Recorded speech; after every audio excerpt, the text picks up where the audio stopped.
सहनाववतु सहनौ भुनक्तु सह वीर्यं करवावहै तेजस्विनावधीतमस्तु मा विद्विषावहै। ओम शांति शांति शांति। वैदिक जीवन पद्धति की इस कक्षा में आप सभी का हार्दिक स्वागत है, अभिनंदन है।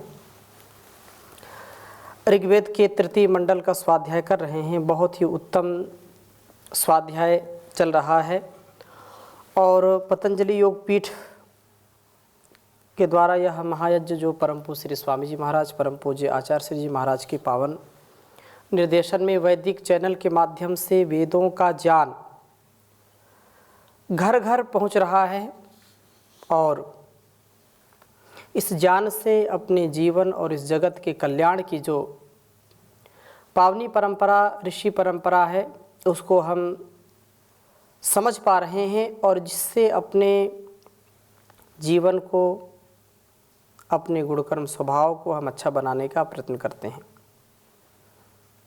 ऋग्वेद के तृतीय मंडल के 11वें सूक्त का स्वाध्याय आज हम करेंगे। बहुत ही छोटे छोटे मंत्र हैं इसके और बहुत ही सारगर्भित, बहुत ही सुंदर वेद मंत्र हैं।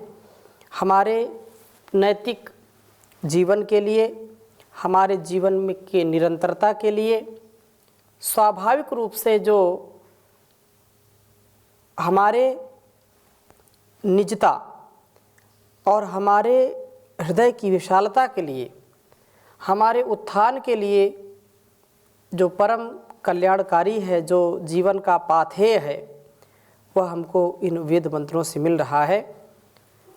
निरंतर यज्ञीय जीवन हम जिएं, अबाध गति से अचल अटल होकर के इधर उधर न भटक करके अपने ध्येय के प्रति हम आगे बढ़ते रहें और वह निरंतरता, वह एकाग्रता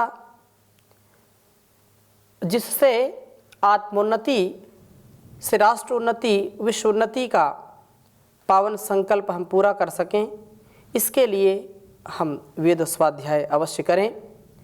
वेदो अखिलो धर्म मूलम, वेद सब सत्य विद्याओं का पुस्तक है। वेद का पढ़ना, पढ़ाना, सुनना, सुनाना तथा अपने आचरण में लाना हम सभी श्रेष्ठ जनों का, श्रेष्ठ मनुष्यों का परम कर्तव्य है। इस कर्तव्य का पालन करने में ही हमारी सब प्रकार से भलाई है और इस कर्तव्य से यदि हम विचलित होते हैं, इस कर्तव्य से यदि हम अपने आप को खो देते हैं, अलग भटका देते हैं, इस मार्ग पर नहीं चल पाते हैं, तो हमारे लिए अत्यंत अकल्याणकारी है। पतन की ओर अग्रसर होने का यह एक मार्ग हो जाता है। हम इस कुमार्ग से बचें, सन्मार्ग की ओर प्रेरित हों, सुपथ से चलें और ऐसा पथ जो हमको ऋषियों ने बताया है, हमको वेदों के इन सुंदर मंत्रों से, इन ऋचाओं से हमको जो सीखने को मिलता है, कल्याणी वेदवाणी का सदा सर्वदा हम स्वाध्याय करके जीवन को आगे बढ़ाते रहें। तो पहले मैं इस वेद मंत्र को, जो मेरे लिए और इस संसार के लिए अत्यंत कल्याणकारी है, ऐसे वेद मंत्रों का सदा सर्वदा हम स्वाध्याय करें और इसी से वास्तव में हमारे जीवन का और जगत का जो दिव्य भाव है जागृत होगा। पहले वेद मंत्र लिखता हूँ मैं, फिर चर्चा करूँगा। ओम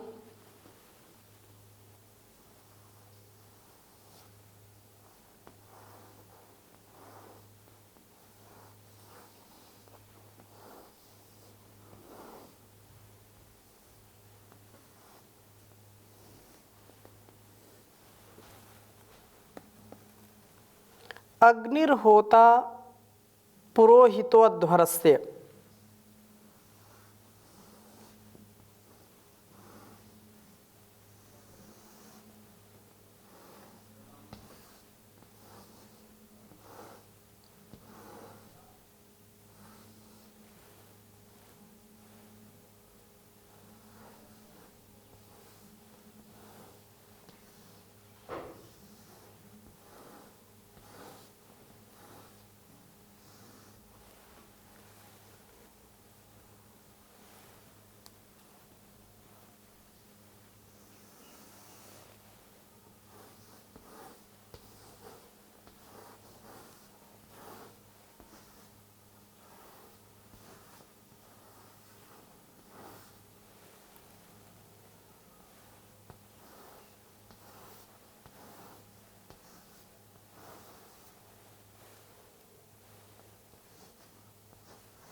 विचर्षणी।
तृतीय मंडल के 11वें सूक्त का पहला मंत्र है यह।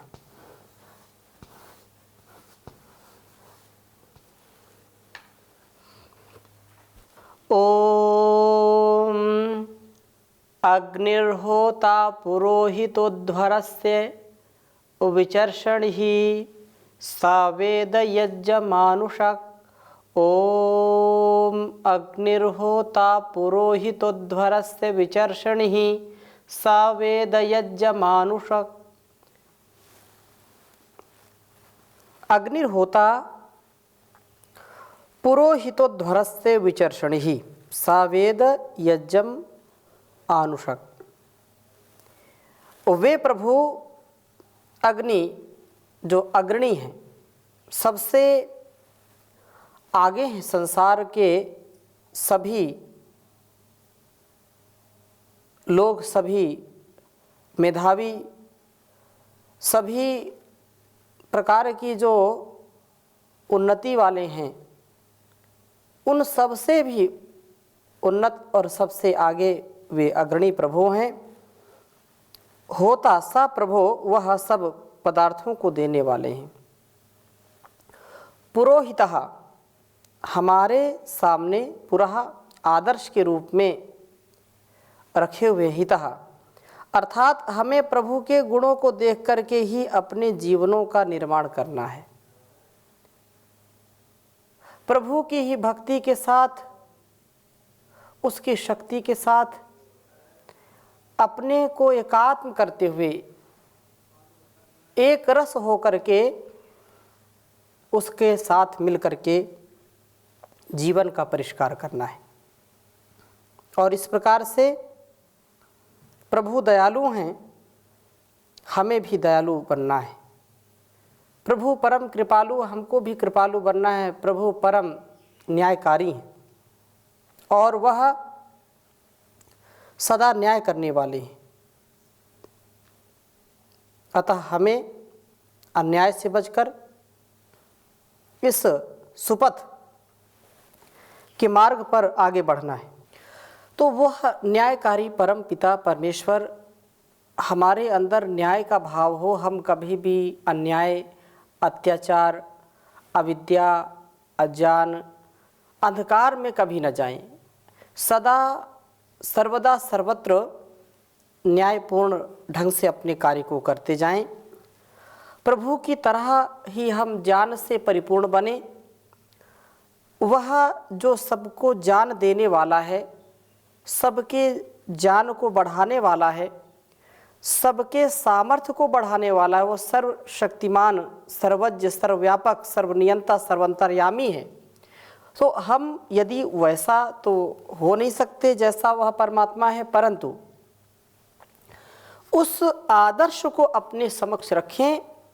पूरा जो कहा है आदर्श के रूप में अपने सामने रखें कि जब हमारा परम पिता जो है, जो परम माता है, जगत जननी है, उसका स्वभाव, उसका प्रभाव जब पूरे संसार में है, तो हम भी अपना ऐसा स्वभाव, ऐसा प्रभाव बनाएं जिसके फलस्वरूप हमारा भी और इस संसार का भी अतिशय कल्याण हो। इस कल्याण से हम अपने आप को भी उच्च शिखर पर आरोहण करें, आरूढ़ हों, प्रतिष्ठित हों और दूसरों को भी ऐसी प्रेरणा करें। और कहा कि अध्वरस्य अर्थात अध्वरस्य विचर्षणी, वे यज्ञों के विशेष रूप से दृष्टा हैं। दृष्टा है, वह देखने वाले हैं, ध्यान करने वाले हैं। हम यज्ञ करते हैं तो प्रभु उन यज्ञों का रक्षण व पालन करते हैं। अहम ही सर्व यज्ञानाम भोक्ता च प्रभुरेव च, तो भुज पालन अभिवार्यो हो। हम जब संकल्प लेते हैं, हम कोई व्रत लेते हैं, तो उस संकल्प को, उस व्रत को जब निष्ठापूर्वक, श्रद्धापूर्वक, भक्तिपूर्वक, विश्वास के साथ पूरा करने का प्रयत्न करते हैं तो प्रभु उस प्रयत्न को सफल बनाते हैं। प्रभु उसको देखते हैं, प्रभु खरी कसौटी में हमको खरा उतारते हैं कि वास्तव में हम जो संकल्प लिए हैं क्या वह मनसा वाचा कर्मणा पूरा करना चाहते हैं। और यदि हमारे संकल्प में कोई विकल्प नहीं है तो प्रभु ऐसा मार्ग हमको सुझाते हैं, ऐसे मार्ग से हमको आगे ले जाते हैं जहाँ पर हम कभी भी असफल नहीं होते, कभी भी असहज नहीं होते, कभी भी असहनशील नहीं होते हैं, कभी भी अहंकारी नहीं होते। और वह भाव जो सहनशीलता का है, जो हमारे अंदर समर्पण का भाव है, वह हमको उस कार्य की गति प्रगति में प्रशस्त करता है, हमको आगे बढ़ाता है। सह वे प्रभु आनुषक निरंतर यज्ञम, यज्ञ को वेद जानते हैं। प्रभु का ब्रह्मांड का जो निर्माण है, उद्धारण व प्रलय करने वाला जो निरंतर यज्ञ चल रहा है, प्रभु यज्ञ रूप ही हैं, यज्ञ ही हैं। और इनकी उपासना हम भी यज्ञशील बन करके अपने आप को कल्याण से जोड़ करके आगे बढ़ने वाले बने। और इस प्रकार से जब हम यज्ञशील बनेंगे, यज्ञों को धारण करने वाले बनेंगे, तो निसंदेह देवो भूत्वा यजे देवम, जो कहा है कि यज्ञेन यज्ञम अजयंताः देवाः। हमारा जो यजनशील स्वभाव है, इस यजन से हम अपने कृतित्व और व्यक्तित्व को सुंदर बनाने का प्रयत्न करें।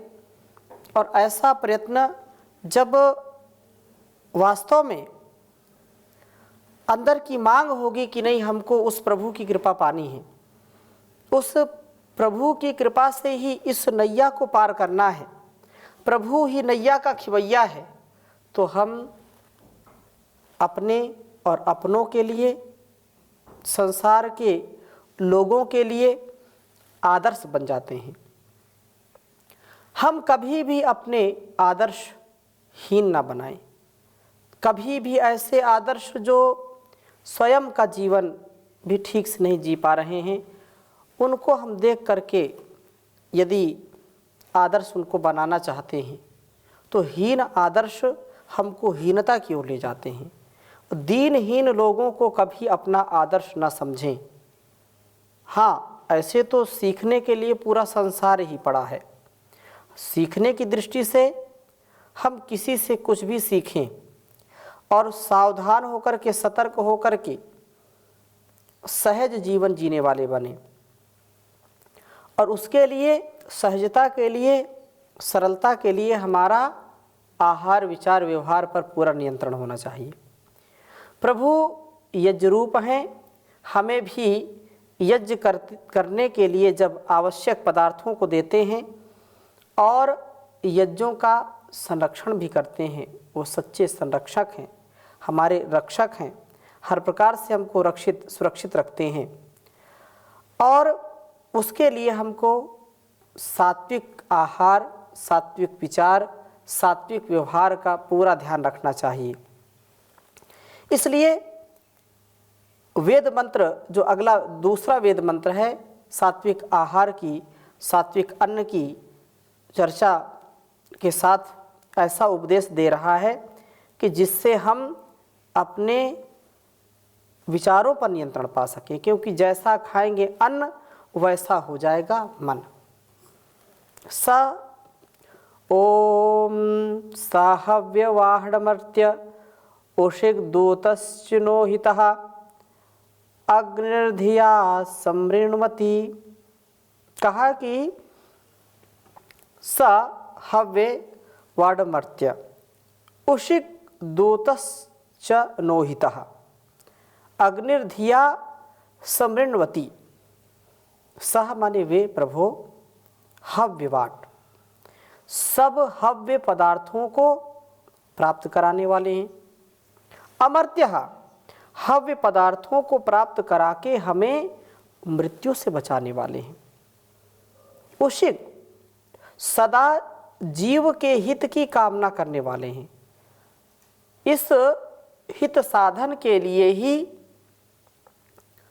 दूत अर्थात जो दूतः उसे ज्ञान का संदेश देने वाले हैं। प्रभु सच्चे दूत के समान तथा चनोहितः सात्विक अन्न में निहित हैं, क्योंकि कण कण में वही विद्यमान है और उसी का आरोग्य हमारे जीवन में, उसी का उपदेश हमारे जीवन में, उसी का संकेत, उसी का सामर्थ्य हमारे जीवन में कार्य कर रहा है।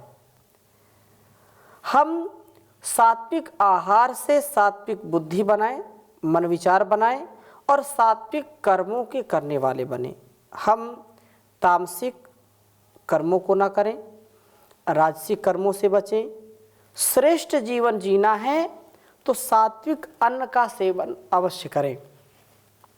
इस प्रकार से चनोहितः सात्विक अन्न में प्रभु निहित है, अर्थात सात्विक अन्न के सेवन से ही सत्व बुद्धि और सत्व शुद्धि होकर के स्मृति की भी प्राप्ति होती है। मैं कौन हूँ, इस संसार में क्यों आया हूँ, इन बातों का स्मरण होने पर वासना का विनाश होता है। जब तक हमको यही नहीं पता कि संसार में हम क्यों आए हैं, हमारा उद्देश्य क्या है, मैं कौन हूँ, क्या हूँ, किस लिए हूँ, अनेक प्रश्नों के उत्तर हमको स्वतः ही मिल जाते हैं और स्वतः ही हम इस जीवन को साधक के रूप में जीने का प्रयत्न करते हैं। सच्चे साधक बनने के लिए हमको सच्ची उपासना, सच्ची श्रद्धा के साथ ही आगे बढ़ना पड़ता है।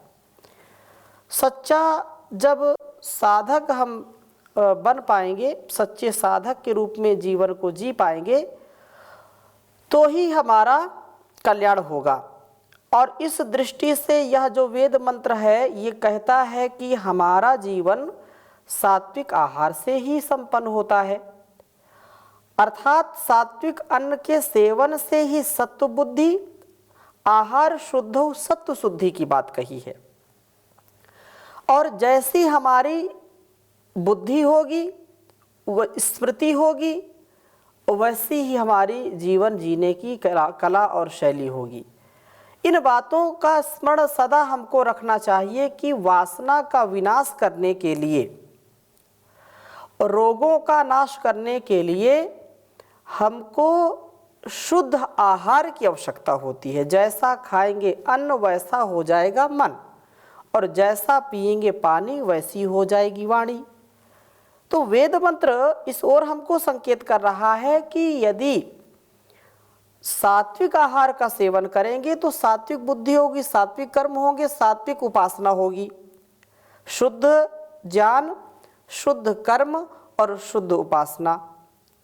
अग्नि वह अग्रणी प्रभु जो हमको सदा आगे बढ़ाने वाला है, आगे ही ले जाने वाला है। धिया बुद्धियों के द्वारा समृणवती संगत होते हैं।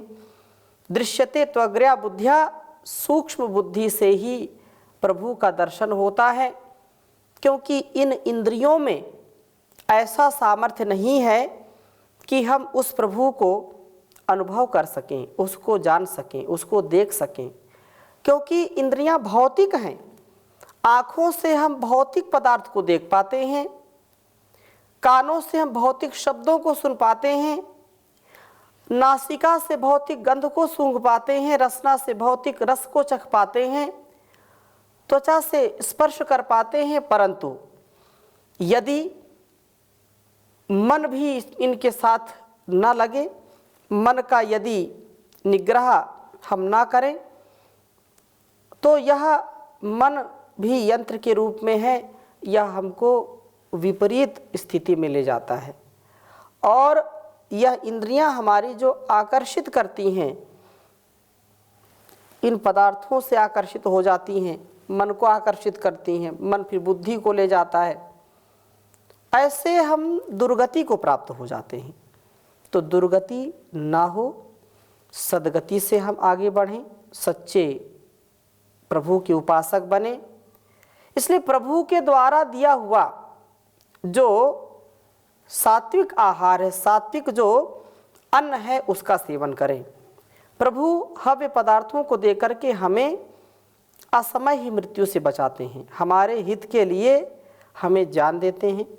सात्विक अन्न के सेवन से बुद्धि सूक्ष्म होने पर प्रभु का दर्शन होता है। यदि हम मादक द्रव्यों का सेवन करते हैं, हम राजसिक और तामसिक द्रव्यों और पदार्थों का, अन्नों का सेवन करते हैं, तो उससे फिर हमारा जो उत्थान होना चाहिए वो नहीं होता है। क्योंकि ऐसे राजसिक आहार लेने से राजसिक प्रवृत्ति होती है, हमारे अंग जो बहुत ही उत्तेजित होते हैं, हमारे भाव भी उत्तेजना से परिपूर्ण होते, विचार भी उत्तेजना से परिपूर्ण होते, जिससे उत्तेजक जो चीज़ें हैं उन पदार्थों का सेवन ना करें। जो तमस बढ़ाने वाले हैं, आलस्य प्रमाद को बढ़ाने वाले हैं, नींद को बढ़ाने वाले हैं, अत्यधिक हमको शिथिल करने वाले पदार्थ हैं, उनका भी सेवन नहीं करना चाहिए। राजसिक पदार्थ, राजसिक अन्न या आहार और तामसिक अन्न या आहार, ये जो व्यक्ति का दिव्यता से, भव्यता से युक्त जीवन होना चाहिए, उत्साह से, निरोगिता से पूर्ण जीवन होना चाहिए, वह नहीं कर पाता है, ऐसा वह बन नहीं पाता है। इसलिए ऐसा बनने के लिए आहार की पवित्रता परम आवश्यक है। शाकाहार 100 वर्ष तक जीने की कला कहा है, तो शाक सब्जियों का सेवन करें और अच्छे सच्चे विचारों का सेवन करें, क्योंकि ये भी आहार के रूप में है। आहार जो है वह अन्न जैसा हम देखते सुनते हैं, जैसा अनुभव करते हैं, इंद्रियां जैसी हमारी बहिर्मुख हैं, बाहर की ओर जाती हैं, तो हम इनसे बचें। जो बाहरी दिखावा है, जो बाहरी एक प्रकार से चकाचौंध कर देने वाला दृश्य है, इस दृश्य को हम आत्मसात ना करें। इसको जितना आवश्यक है उतना ही हम अपने साथ रखें, प्रयोग करें, साधन के रूप में प्रयोग करें। ये साध्य नहीं है, शरीर और यह संसार हमारा साध्य नहीं है, एक साधन के रूप में मिला है, उद्देश्य की पूर्ति के लिए मिला है। इस उद्देश्य की पूर्ति के लिए हम अपने ज्ञान विज्ञान को बढ़ाएं। पिछले मंत्र में जो यहाँ पर मंत्र हमने लिखा है, पहला मंत्र, तो निरंतरता की आवश्यकता है। कुछ दिन हम कोई कार्य करते हैं, फिर भूल जाते हैं, छोड़ देते हैं। कुछ दिन अनुष्ठान किया, फिर कोई व्यवधान आया, छोड़ दिया। और यह जो परिवार है, समाज है, राष्ट्र है, जब निरंतरता के साथ कोई कार्य नहीं करता है तो फिर वह टूट जाता है, बिखर जाता है। चाहे जीवन हो, चाहे जगत हो, चाहे व्यक्ति हो, चाहे समाज हो। तो सतु दीर्घकाल नैरंतर सत्कारा सेवित दृढ़ भूमि। दृढ़ता के लिए श्रद्धा भक्ति के साथ निरंतरता और एकाग्रता के साथ बढ़ने का कार्य करना चाहिए। आगे और नए मंत्रों के साथ चर्चा करेंगे। अभी यहीं पर विराम देते हैं। ओम शांति शांति शांति।